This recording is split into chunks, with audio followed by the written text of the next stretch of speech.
On this episode of AV Week, we look at women in AV, the power of ceiling mics, and the global reach of AV. All that and more, next on AV Week. The network for the AV industry. What are you listening to? This is AV. This is AVNation. This is AVNation. This is AV Week, episode 550, recorded Friday, March 4th, 2022. Take over the world. Support for AVNation is brought to you by Atlona, the go-to provider for AV signal distribution and control in corporate, higher education, and residential spaces. This is AV Week, your weekly wrap-up of audio-visual news and information. My name is Tim Albright. I am your host. With us to discuss the news and information we have gathered this week. First and foremost, Bren Walker, American, but by way of Canada. How are you, ma'am? I'm doing just fine, thank you. And I will amend that by saying I'm actually dual. Oh, there we go. And, yes, and as that scale keeps sliding, I become more and more Canadian every year I live in Salt Spring. Go ahead. There are other reasons for that as well, which we won't get into. Mr. McGinnis, Brock McGinnis, we'll keep with Canada there. How are you, sir? I'm very well, and I am not dual. I am just solely Canadian. Well, the other two solely Canadians, Bradford Ben, technically lives in Florida, but he's not a Florida person, I guess is the nicest way to say that. He's not a Florida man? I'm not a Florida man. That's what I was trying to get at, yes. Yes, I will make Florida jokes, but Mom always said if you have nothing nice to say, don't say anything at all. Florida makes enough jokes. Now, Tim, I just have an important question for you. Do you still think you have control of this show, or should I just run with it now? No, absolutely not. No, go ahead and go So with it now. I want to start off, since this is going to post next week, and next week on Tuesday will be March 8th, International Women's Day, which is something we can all agree with. AVIXA is doing some things for it, but more importantly, this story from Commercial Integrator talks about how Snap One is going to be holding an online Women in Technology Summit, spotlighting some of the women in technology, as well as improve the way that women can get involved. Now, this has been across the board effort throughout the industry. I've been involved in it. Brock's been involved with it. Obviously, Bren's involved with it. Tim's involved with it. All the cool people are. But with that, I kind of want to get your take on it, Bren, of what do you think about this summit? Do you think it will help expand the impact that women have in technology and show people there are more options? Well, any visibility is always great. I didn't find out about the summit until hearing about it from Tim, so that might say something, because I don't know how well it was publicized to the women of AVIXA. I think that we are at the point where we have to not just address women in tech. Women are in tech. Women have been in tech for, years, right? Hidden Figures. If you haven't seen that movie, go see it. The issue I really see is women in leadership in tech, and what happens that women fall out of the field and don't make it to positions of leadership or stay in the field generally. And to me, this is something that cannot be solved by a panel discussion with just women, because women aren't the driving factors for that happening. In general, as a person who can qualify as a lot of other, I tend to not self-segregate, meaning that I don't seek out the women's group, the person of color's group, whatever. I seek to be on the main stage with everyone else, because that's the place where other women need to see me to know that they can go beyond an entry-level position, or that they can return after they've had their child, that they're not going to confront that, the thing that happens with women in tech and in other fields, where the minute you are pregnant, people assume that your career is over and that you're off the track, right? So for women to see me in forums that are not just about women is, I think, one of the most important things. And for men to be having the forum is even more important, because generally there is a man in the position of leadership historically that has made it difficult for women to break through past a certain level. So I want to follow up on that. I agree with your point of it should not be a special event placed over here, and I'll come back and touch on that in a minute. But I want to reach out to Brock and highlight something that Bren said of this hasn't been well publicized. Do you find that, Brock, or do you think that's one of the challenges facing wider acceptance and involvement of a wider base? And do you think this is, I know that you know quite a few women in AV, so I'd be interested in hearing what it's like north of the border and how they felt this was promoted or not promoted. I think it's probably more about the visibility of that vendor. Snap AV has not really been all that prominent, from my perspective anyway, at the AVIXA level, much more so at the CEDIA level. Yep. Where their products are very well known.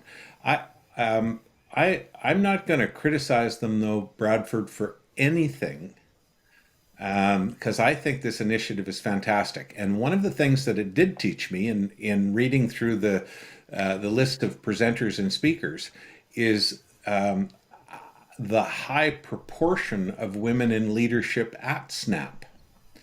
And I don't know if this is a difference between the residential world and the commercial world, but oh my gosh, it seems that most of the senior people at Snap are female, and I think that's fantastic. I think it's wonderful. I think the initiative is great. I like the fact that they're doing it in a heartfelt, sincere way to promote women in leadership and women in technology, not to promote Snap. And I think that any initiative really comes back down to our own doorsteps. Are we going to do? Am I as a person going to do something that I think will better the world, better the industry, and am I going to do something about it? And the Snap folks have gone out and done something about it, and God bless them. And I agree with you, Brock, and appreciate that. And I do want to point out a couple little things that I saw. Yes, Tim in theory is the host, and I'm a guest, so I'm going to pontificate. You don't have to agree with everybody. No, I'm not going to. Okay, all right. Well, you agree with both of them. I'm being a polite host. I learned it from you. Have no spine and be polite. Go ahead. I think AVIXA dropped the ball on promoting this. Other than a couple of tweets and LinkedIn, that was it. And when I went to the website, there was no information about it. And I had to reach out to people, which luckily I did, and I got the information. I'm planning something for next week to hit that. I also think that one of the challenges is this forum. And as Bren said, she wants a seat at the main stage, and I agree. Everyone should be on the main forum. And this week I had to invoke the Bradford Ben policy of I do not appear on a panel of nothing but old white men. And you can ask Tim what my first question was about this panel when I got invited, and I said, okay, so I know you have the elder statesman, you've got the irrepressible, irascible industry icon, you got the Bears backer. Who else do we have here that's going to increase this diversity? And he obviously answered Bren. I said, okay, I'm in it. Now, previously this week, I did it's an hour before the show. No one was there, and I did not show up, as I warned them, and the hosts were gracious enough. But that, to me, is one of the things that we, as an industry, need to do. I do it because I think it's the right thing to do. I'm not virtue signaling. This is just me. Those of you who know me know I'm a misanthrope, but I also believe in doing the right thing. And the way I can do it is exactly as we said. I'm going to make sure that people don't just have a seat at the table. They're invited to the table and they are passed a fine adult beverage of their choosing. And to me, I think that's one of the things that I see as a little missing, as Bren was talking about on some of this, is there's all this talk about it, and Snap has a high percentage of women. But I want to see a high percentage of women and people of color in August, in October, every month that has an R in it, let's go with. I think that's the bigger challenge. June, May, July, and August do not have R's. I had to think about that for a second. Well, if I could jump in though, Tim, one thing that Bradford said that is important is his own individual personal action, right? And it's about whatever power you have. If you believe that forums should be more diverse because diverse teams perform better, bottom line is better. We know everything about why it's better when you have a diverse team. And if you really believe it, then you put your money where your mouth is. I just am in the process of executing a contract that has a non-discrimination clause in it. And the other side of that, the other party in that contract, if they discriminate against me or anyone else, I can immediately terminate.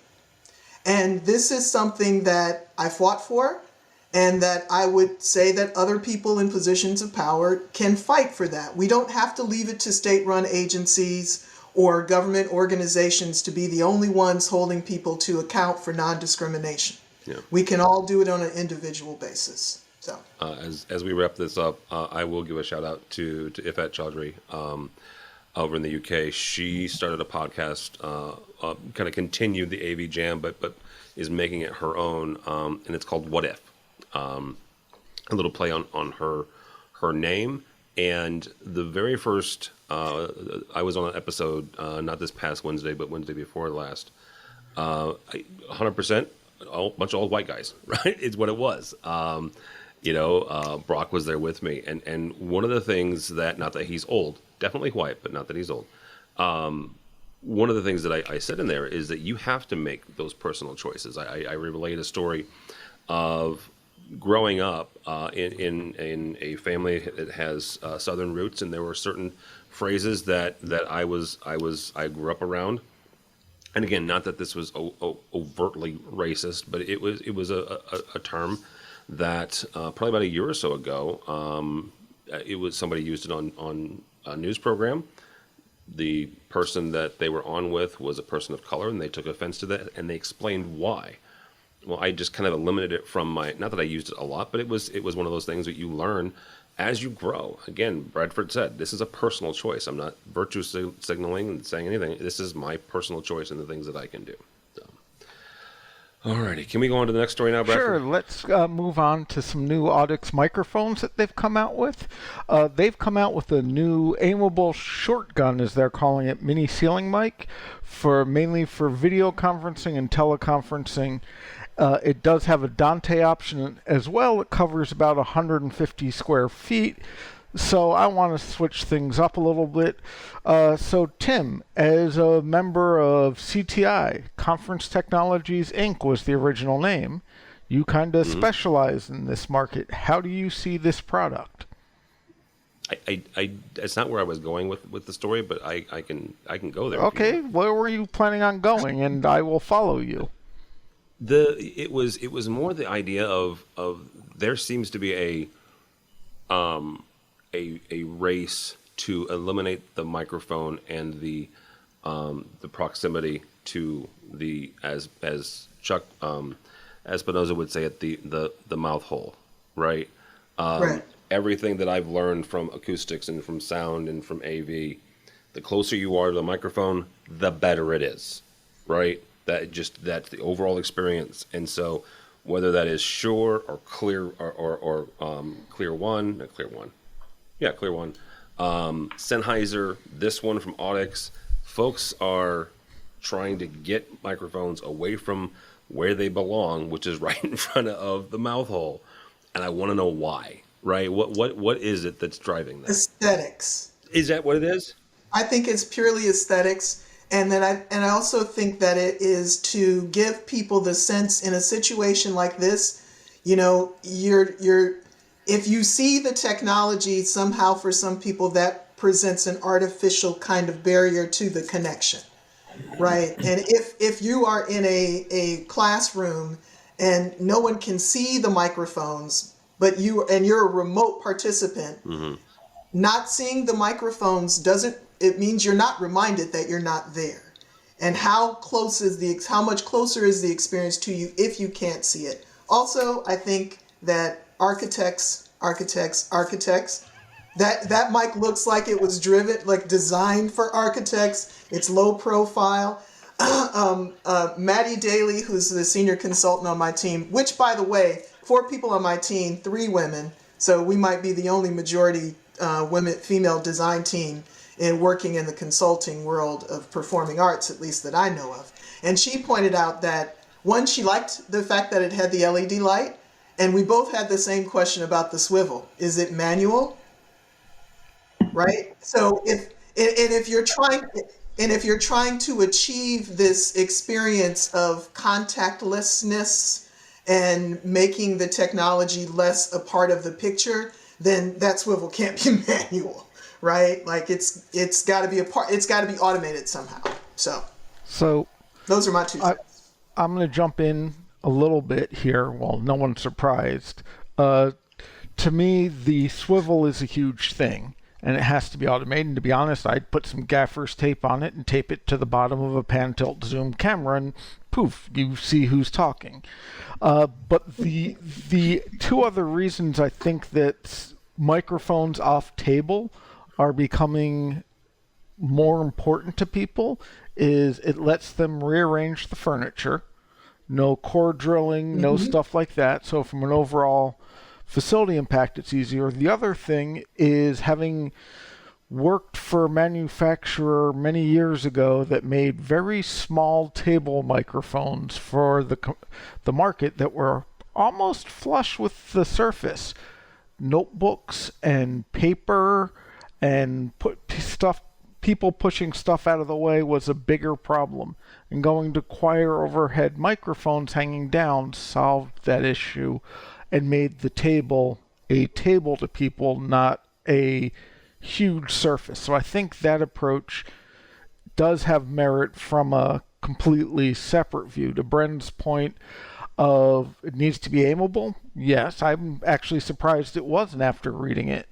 But like I said, I'd put a pan tilt zoom camera with it and call it done, because that's the way so many things work. But Bradford, it's different horses for different courses. So Audix has come out with a product that is specifically designed to point at a lectern.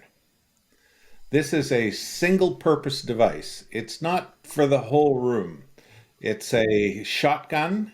It is focused on a place, and it covers the audio that is being produced in that place really, really well.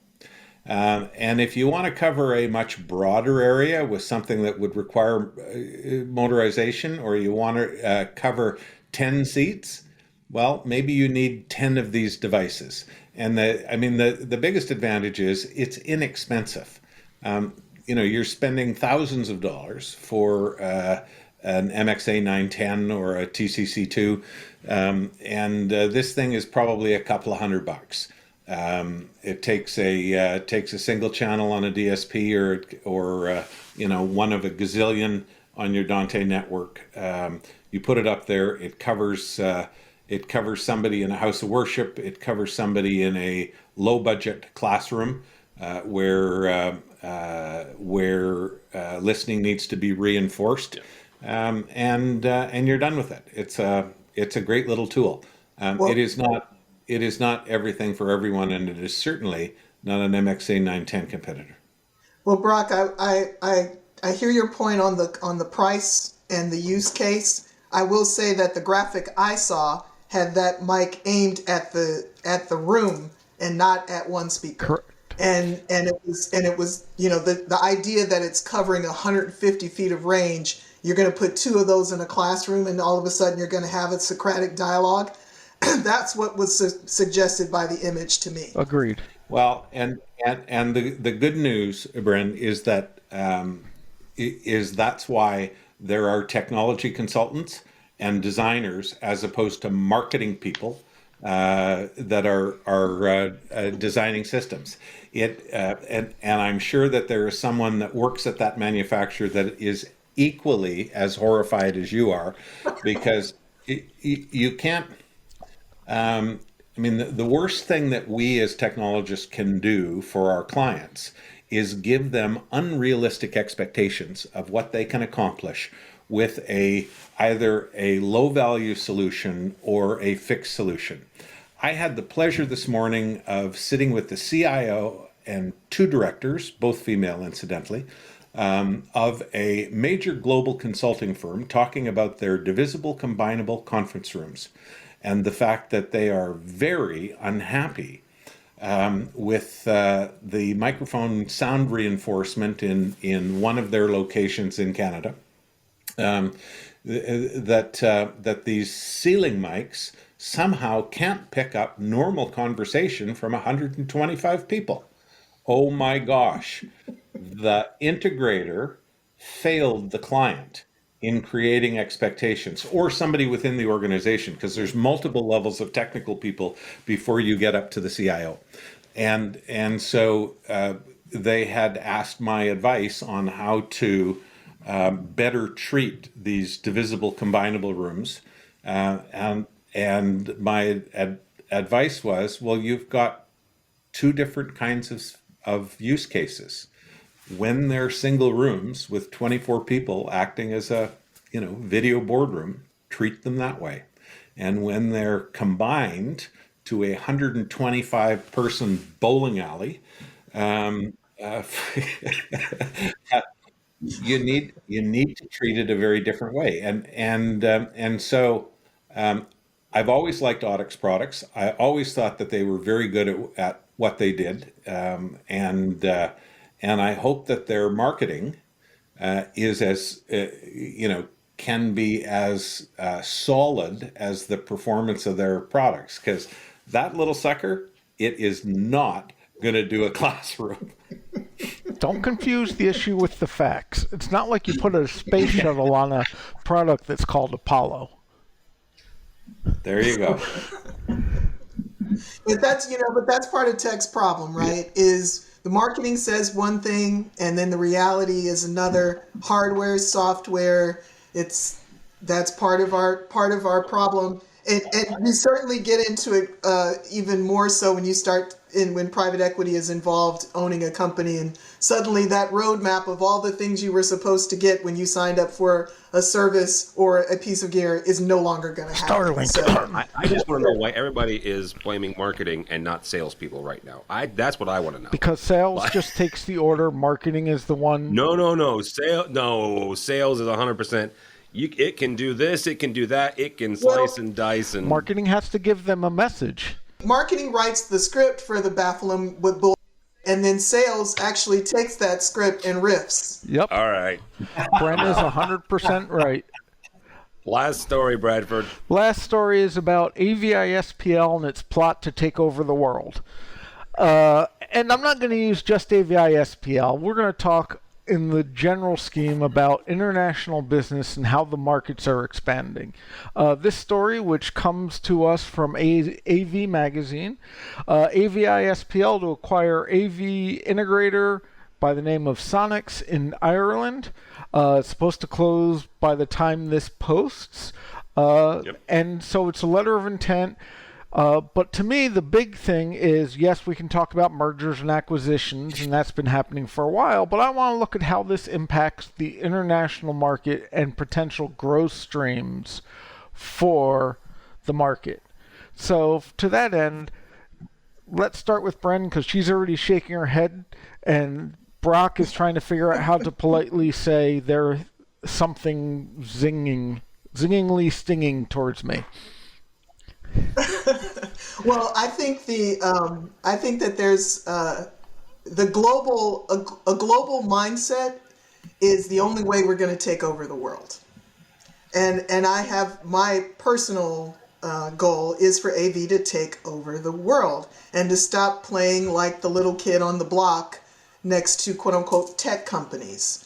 So I love it from that standpoint. We all know what happens when mergers happen. There's fallout, there's things that are going to be not great for some folks, and that's an unfortunate consequence of capitalism and mergers and acquisitions. But developing more of a global mindset, whether we like it or not, we're all citizens of the world. If any one of us thinks that what's happening in Ukraine and Russia is not going to impact your life in some way, it absolutely is. Yep. And I think if we're moving as an industry to a more global mindset and a less provincial and parochial one, that's a good thing. In a lot of ways, I feel like some of my experiences in AV, people have been so locked to the physical device that is a part of what they are installing or specifying that it regionalizes their mindset in some ways, or localizes them to, I'm doing a physical project at this place. But the reality of it is most of the devices that we put in now are no longer restricted to that physical place, and they give people the power to interact in a more global way. So our thinking should reflect that. So, Mr. McGinnis, you are the international representative here at the moment, although Bren is a dual citizen, and Tim is from St. Louis, which is kind of its own thing. But I want to get your take on this as someone who is not located in the United States, and seeing how this is impacting the globalization of commerce and AV.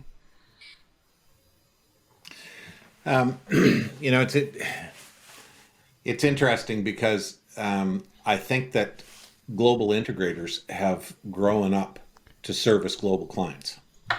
And, we are just plumbers, right? We're digital plumbers who've gone from being on-premise to anywhere because once upon a time our signal was carried by copper, and now it's everywhere. So the globalization of AVI-SPL and of Diversified, and coming the other direction of Kinley, and the association or alliance that is the Global Presence folks, they're all there because they've got clients on 4 continents, and they need to be able to service them consistently, and that's great. The part of the story that I liked the best about AVI-SPL taking over Sonics is that they each said they had worked with each other. AVI-SPL had it would appear, had engaged Sonic to take care of their clients in Ireland because Sonics had the best infrastructure there. Well, that's perfect. That's not a traditional, kind of predatory. Let's move into Ukraine acquisition. That is that's 2 partners who decided that they would each be better, formalizing an arrangement that they already had going on. Yeah. And I think it's great. I think that there are still a lot of global entities that are headquartered in Ireland because of the tax laws that grew up there at one point to encourage that. And I'm sure that AVI needs better feet on the street there. So it's nothing negative at all about it. Okay, so I want to ask Tim a question, and thank you. I do agree with you, but Tim, as the VP of marketing for a large technology company as well, I am curious if you see this as a reaction to COVID and the quarantine and lockout situations, or if this is being driven the other way of let's expand. So the example being, if you're AVI-SPL, can you put someone on a plane to go to the UK, to go to Ireland to address an issue, or is it now 5 weeks out of pocket with all the quarantine rules?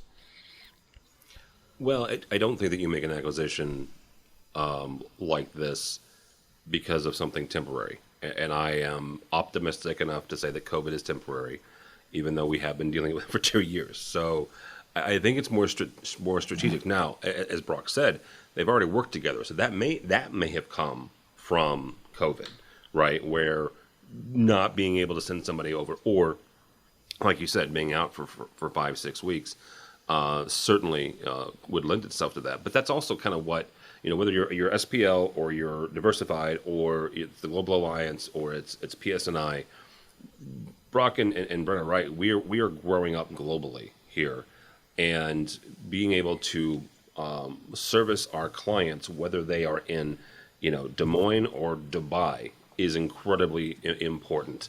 And I think that we're going to see more and more of these acquisitions and more of these growths because, regardless of where our clients are headquartered, if they're our client, right, and we give them the warm fuzzies for whatever reason, then they're going to start taking us with us even more, or start taking us with them. Yeah, if I can add something to that, as a foreigner, everybody likes to be dealt with by their local people.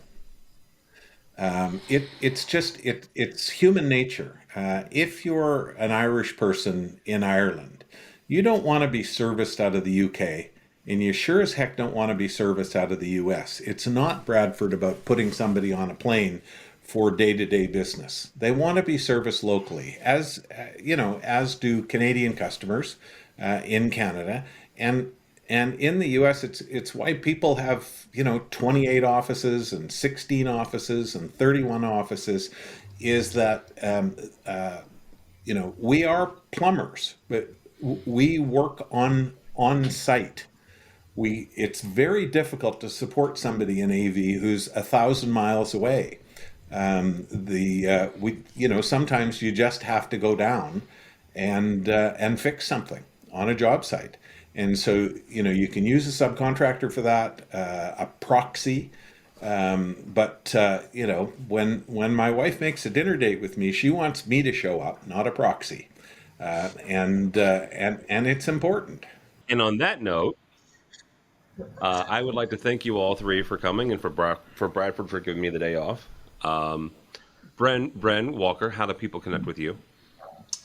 You can find me, Brenda J. Walker, on LinkedIn or bwalker@kierkegaard.com. All right, very good. Mr. McGinnis, how do people connect with you? I'm Brock McGinnis on Twitter. You can find me on LinkedIn, and I'm happy to pretty much talk about anything, anytime, because it's fun meeting with people. It is. And we missed you last week at BLC, so I'm just would have loved to have been there. Not doing much traveling yet. We'll get there. We'll get you there. One of my favorite memories is Brock and Brock holding court, as it were, outside around the fire pit. So, Mr. Ben, thank you, sir. How do people connect with you? It was my pleasure to be here. You can find me as the chief advisist at advisist.com. You can find me at Bradford Ben at advisist at bradfordben.com. Lampooning Tim on the Twitters. Pretty much, if you can't find me, you haven't looked. That's accurate. And don't Bradford Ben with two N's. Two N's. And whatever you do, don't follow Tim on the Twitters. All he's going to do is complain about the Bears, even though they're not playing right now, which is pretty much. I'm not sure the Bears played at all this year or last year. Not really. Which is why they got a new head coach and a new GM. Yeah, I like how hope springs eternal. I will add that AV and the AM got me back to Twitter. I gave up on Twitter a long time ago because I once worked on social media apps, which is why I know to stay away from them. But I don't really plan on doing much there except on Sundays, but I'm Bren Walker AV on Twitter if you want to. You should 100% follow her. And AV in the AM is a wonderful dialogue, because it brings so many different kind of voices to the table around every topic. And I was really sorry to have missed this past week's because the topic was great. And sometimes you just, you have other things to do on Sundays, but it's a good forum for sure. And if we can just close by saying, whenever it is that all of us are in the same place, I invite each of you gentlemen to pick your sport, and I promise you I'll beat you at it. You decide. Oh, wait up. Mental sport or physical? Because I'm fat and out of shape. Either one. I got $50 on Brent. I don't care what it is. I got $50 on Brent. Okay, we're going to the Smithsonian and looking at planes. Domino, basketball, you pick it. Soccer, whatever, pick it. He didn't do that when he was talking. Anyhow, so yeah, as Bradford said, don't follow me, but go by the website, AVNation.tv. AVNation.tv. I will actually, this is a little bit of my travel log. If you're going to Enterprise Connect, you'll get to see Bradford Ben in person because he's going to hang out with me because it's in Orlando. Buttercake will be there. Yes. Houston, that's where I'll be. I'm also headed down to NAB and then ISE, and from there, I'm not quite sure. I think I still have, I think my keys to my house still work. I'm not sure yet. So yeah, you can check all that out and more at AVNation.tv. That's AVNation.tv. Thanks so much for listening. Thank you so much for watching. That's all the time we have for AV Week.